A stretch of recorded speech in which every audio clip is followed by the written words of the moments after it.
Vi har opgave 5, og vi skal lave en forklaring på opgave 4. I opgave 4 der har vi fået 2 punkter. En der hedder x1, y1. Og så har vi fået en anden der hedder x2, y2. Og så skal vi så have fundet frem til en formel, der udtrykker a for formlen y er lige med b gange ax. Og det gør vi ved, at vi har de 2 punkter her, som vi så sætter ind i hver deres formel.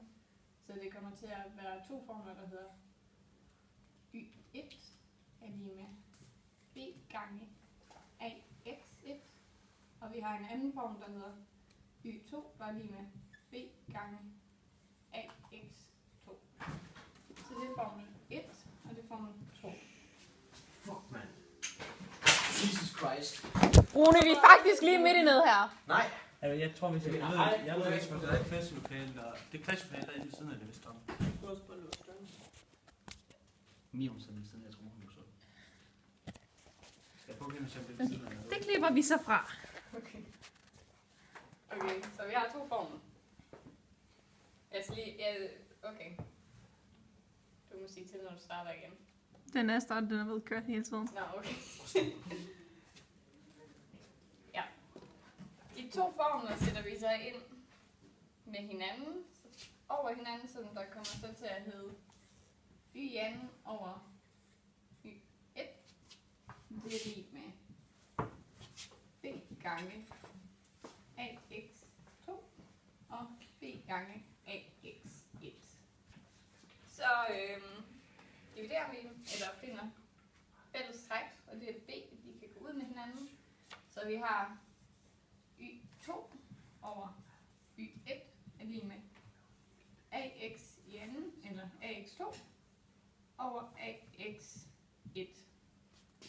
Så har vi en potensregel, der hedder a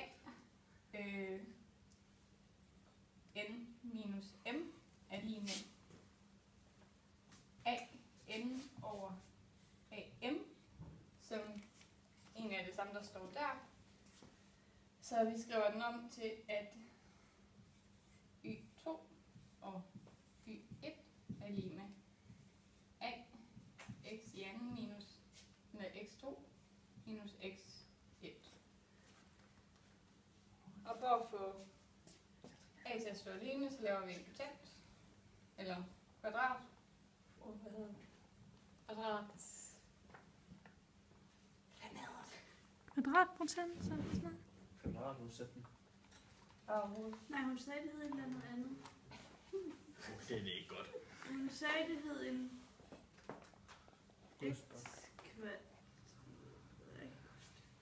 Du kan også ikke sådan, du kan da flytte med sig. et eller andet mystisk. Hun sagde, det hed et eller andet mystisk. Jeg kan ikke huske det op. Ikke gå for langt op.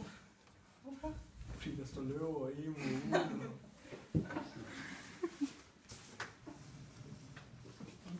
Bare sig kvadrat. Ja. Så tager vi kvadratroden af. Nå, stod der ikke noget? Tag en rod. Så finder vi roden. Ja, det står noget. Okay, så siger du lige, at vi tager roden igen. Ja. Så tager vi roden af ax2 minus x1. Og det skal vi gøre på begge sider af lighedstegn, så det kommer til at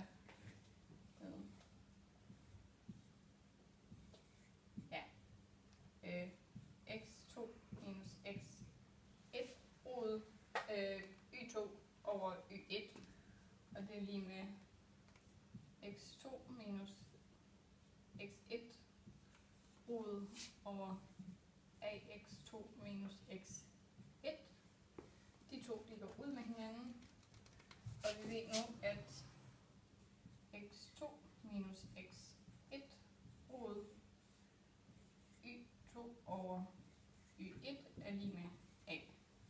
Og vi nu bevist, at den gælder for at finde a